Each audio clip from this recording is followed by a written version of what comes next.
have heard that the superior knowledge can be discovered by understanding our own selves.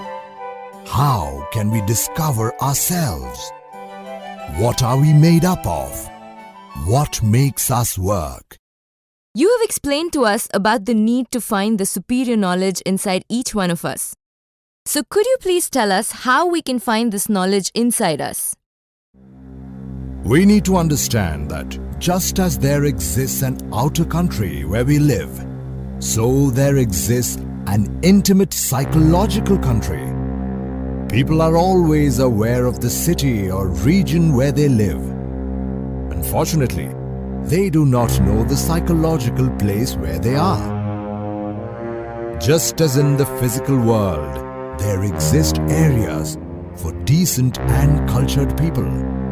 So in each person's psychological land, the same thing happens. Just as in the physical world there are towns or districts with very dangerous alleys full of attackers, so in our inner psychological land, the same thing happens. So we need to look inside us, observe ourselves inside our own particular psychology. We must do so in each moment of our life to be aware of the exact location where we are in, the inner psychological country. How can this be done? It is simple to identify where we are in the outside world at any moment. We just need to look through our eyes. But how can we observe where we are in our inner psychological world? We need to observe in both cases. However, observing and observing oneself are two completely different things. Nevertheless, they both require attention. As for observation, the attention is directed to the outside. However, for self-observation, the attention is directed to the inside. The starting point of the external observation is the practical side, what is observable. Similarly, the starting point of the work of self-observation is what is self-observable. Unquestionably, the two above-mentioned starting points lead us in completely different directions. This sort of knowledge which transforms someone's inner side could never be achieved through external observation. The knowledge which can really produce a fundamental interior change in us is based upon direct self-observation. Observation is a means to modify the mechanical state of the world. The inner self-observation is a means to change intimately. As a consequence of all this, we can and must say that there exist two kinds of knowledge, the outer one and the inner one. Therefore, we are faced with two worlds, the outer one and the inner one. The former is perceived by the senses of external perception. The latter can only be perceived by the sense of inner self-observation. Certainly, we live more inside our inner worlds than in our outer ones. In our inner worlds, in our secret world, we love, we wish, we suspect, we bless, we damn, we desire, we suffer, we enjoy ourselves, we are deceived, rewarded, etc., etc., etc. Unquestionably, the two worlds, the inner one and the outer one, may be verified through experience. The outer world is observable. The inner world is self-observable. We can observe it in ourselves here and now. Very interesting. But please tell me, as long as we have eyes or the ability to observe the outer world, we can go about our normal life in the external world. Why should we then develop the inner self-observation? Whoever really wants to know the inner worlds of the planet Earth, of the solar system, of the galaxy where we live, must first know their own intimate worlds, their inner and private lives, their own inner worlds. Man Know yourself and you'll know the universe and the gods. The more you explore this inner world called yourself, the more you'll comprehend that you are living simultaneously in two worlds, the outer one and the inner one. Just as it is indispensable for us to learn how to walk in the outer world, so by means of the psychological work on ourselves, we learn how to walk in the inner world. Without the knowledge of the inner world, we can never master ourselves. Unless we develop the knowledge of our inner world, we can never be truly happy or peaceful. This inner knowledge helps us make the right decisions to choose what is best for us and live a fulfilled life. Yes, I can understand that. But please tell me, if this ability to observe ourselves is so important, then why do so many people not have it? In reality, the sense of self-observation is atrophied in the decadent human race of the dark times in which we are living. The faculty used to be active in earlier generations or races of human beings, and that is why many people in earlier races used to be clairvoyant and wise. However, with time this faculty has been lost. As we persevere with the observation of ourselves, the sense of intimate self-observation will unfold progressively. Many practices given in Gnosis help to develop this faculty. However, the student has to make the effort to practice regularly. Self-observation is paramount. This is the only procedure to know ourselves in a complete and real way. Okay, so we can develop the faculty of self-observation. What will we start to see as we develop this faculty? What lies inside us? The most precious part of our psychology is the essence. Jesus Christ said, "In patience you will possess your souls." But we should first understand what is this thing called soul. Certainly, I must tell you that the soul is a sum of laws, principles, virtues, powers, etc. People possess the essence, the psychic material to build the soul, or rather to crystallize the soul. But they do not yet possess the souls. Is this essence the same as consciousness? Can you please explain about it in more detail? Yes, both are the same. First of all, it is urgent to know what is this thing called consciousness. Everybody knows that when a boxer falls knocked out in the ring, he loses his consciousness. It is clear that when he recovers, he acquires consciousness again. Consequently, everyone comprehends that there exists a clear difference between the personality and the consciousness. When we come to this world, we all have 3% of consciousness and 97% of subconsciousness, infraconsciousness and unconsciousness. What makes every newborn baby beautiful and lovely is his essence, the 3% of consciousness. The human body grows and unfolds in accordance with the biological laws of the species. However, the spontaneous and natural growth of the essence is only possible during the first 3, 4 or 5 years of age, namely in the first stage of life. People think that the growth and development of the essence always takes place in a continuous way, according to the workings of evolution, but universal Gnosticism teaches very clearly that this concept is wrong. If we want the fraction of essence, the 3% of wakeful consciousness to grow, something new has to be done. I am referring in a very emphatic way to the work on oneself. The unfoldment of the essence is only possible through conscious works and voluntary sufferings.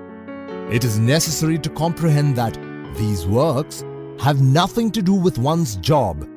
This work is for every person who has formed a personality. It is something psychological. How does this consciousness fit within the overall human structure? Please explain more about this so that we can understand it clearly.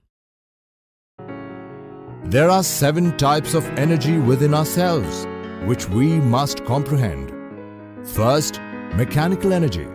Second, vital energy. Third, psychic energy. Fourth, mental energy. Fifth, energy of the will. Sixth, energy of the consciousness. Seventh, the energy of pure spirit. All these types of energy are in different levels or dimensions which have nothing to do with the consciousness. Consciousness is a very high energy in a human being. The only energy higher than consciousness is the energy of pure spirit of our being. Thanks for describing this in more detail. If consciousness is such a high energy within a human being, how can we make the best utilization of this energy? How can we awaken this special energy? The consciousness is, in itself, a type of energy which has a very high vibratory frequency. The consciousness can only be awakened through conscious works and upright efforts. The small percentage of consciousness that humankind possesses is pointlessly wasted in normal life. It is obvious that when we identify ourselves with all the events of our existences, we pointlessly waste the energy of the consciousness. The consciousness is like light which is not perceived by the unconscious. We need to open ourselves so that the light of the consciousness may penetrate the horrible darkness of the myself, of the oneself. Now it will be easier for us to comprehend the meaning of Saint John's words when he says in the Gospel, "The light shines in the darkness, but the darkness has not understood it." It would be impossible for the light of the consciousness to penetrate the darkness of the myself if we did not use the wonderful sense of psychological self-observation first. The wakeful consciousness enables us to experience reality in a direct way. All nature's laws exist within ourselves, and if we do not discover them inside ourselves, we shall never discover them outside ourselves. Man is contained in the universe, and the universe is contained in man. The real is whatever you can experience in yourself. Only the consciousness can experience reality.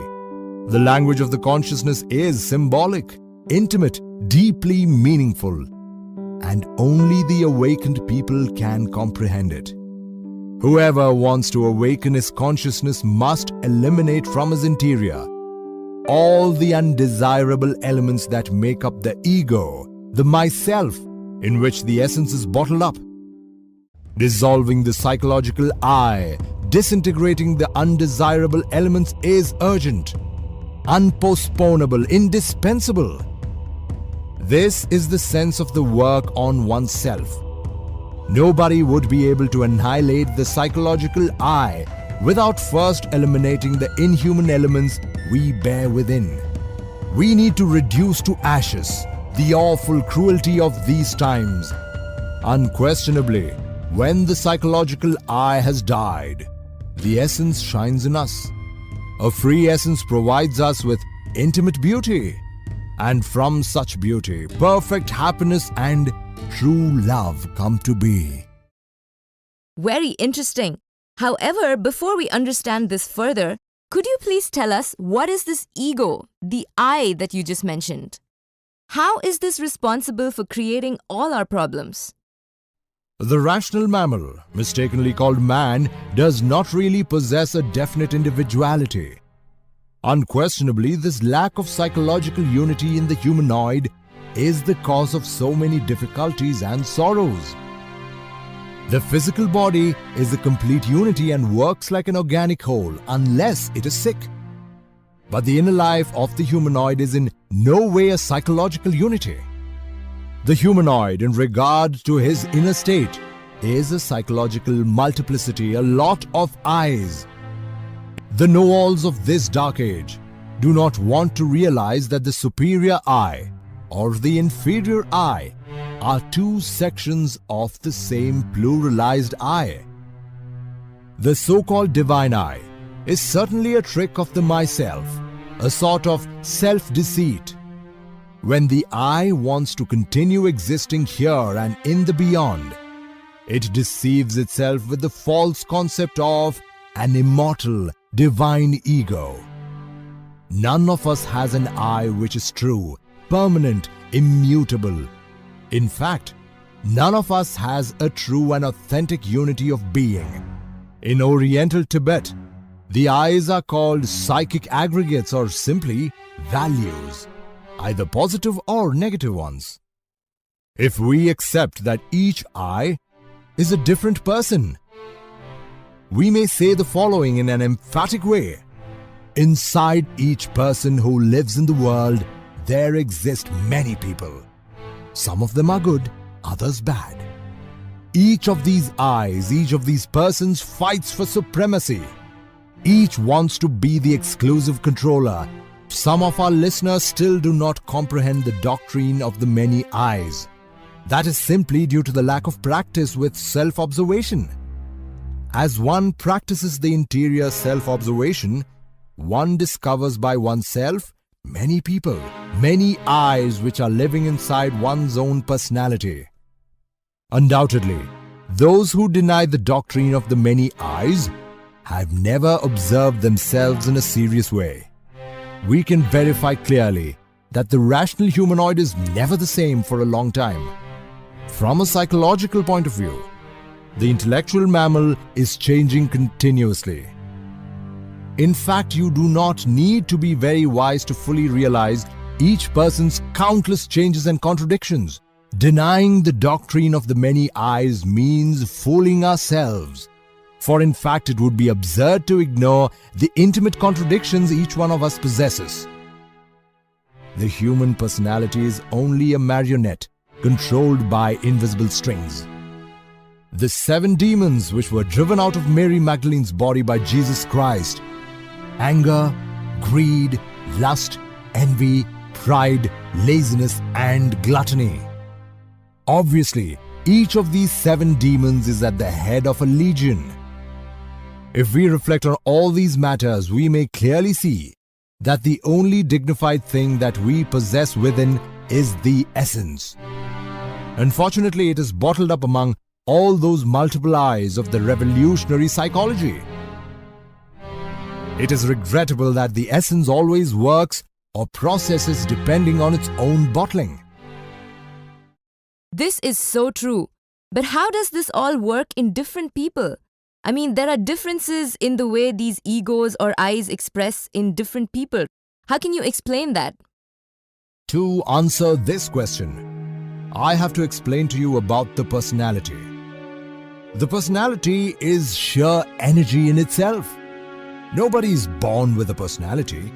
It is built as a person grows. When we return, when we come back, when we reincorporate in a new body, we have to create a new personality. But if the human personality perishes with death, who or what returns? We want to make it quite clear that the I is the one which continues after death, that the I is the one which returns. This vale of tears. Every return implies, in fact, the construction of a new human personality. This personality is formed during the first 7 years of childhood. Since television was invented, the family's unity has disappeared. It is a pity that television, such a wonderful invention, is used for destructive aims. If humankind used this invention in a dignifying way to study natural sciences or to give sublime teachings to the people, then such an invention would be a blessing for humankind. It would be used in an intelligent way to educate the human personality. It is urgent to comprehend the need to establish a real balance at home.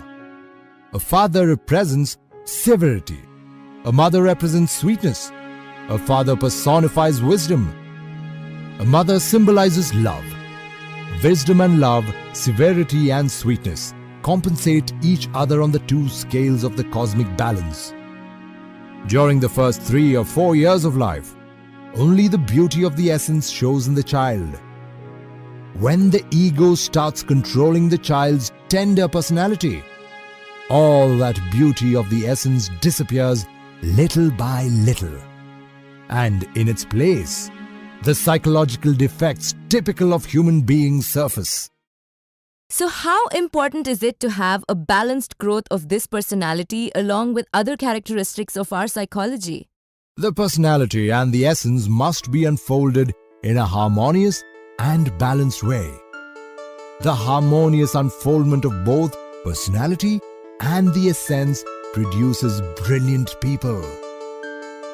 It is urgent that children receive nourishment for their essences and nourishment for their personalities.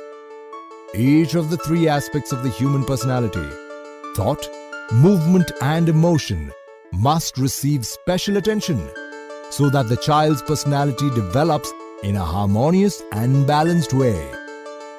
The creation and unfoldment of the child's personality is a very grave responsibility for parents and school teachers. The quality of a human personality depends exclusively on the sort of psychological material with which it was created and nourished. As for the words personality, essence, ego or I, there exists a great confusion among the students of psychology. It is urgent to know that we need to disintegrate the ego, the myself, the I. Through the personality, either the ego or the being can manifest. It all depends on us. It is urgent to dissolve the I, the ego, so that our real being's psychological essences are the only ones which show through our personalities. This brings us to another question. You've mentioned being several times. Could you please tell me what is the being? The being is the being, and the reason for being of the being is the same being. The being is the divine, the immortal spark in each human being, without a beginning or an end, terribly divine. Human beings do not possess such a spark inside their bodies yet. But if we sanctify ourselves and eliminate the sinner I, it is clear that one day the spark will be able to enter our bodies. In an essential way, we are, as human beings, as souls, the result of the different projections of our own virginal sparks. The being in each of us, or the divine that human beings bear inside, is the multiplicity inside the unity. The being in reality looks like an army of innocent children. Therefore, each part of the individual being is self-conscious and even autonomous. Blessed is he who achieves the integration of the being. The death of the ego and the resurrection of the being in us must happen during our lives. The being and the ego are incompatible.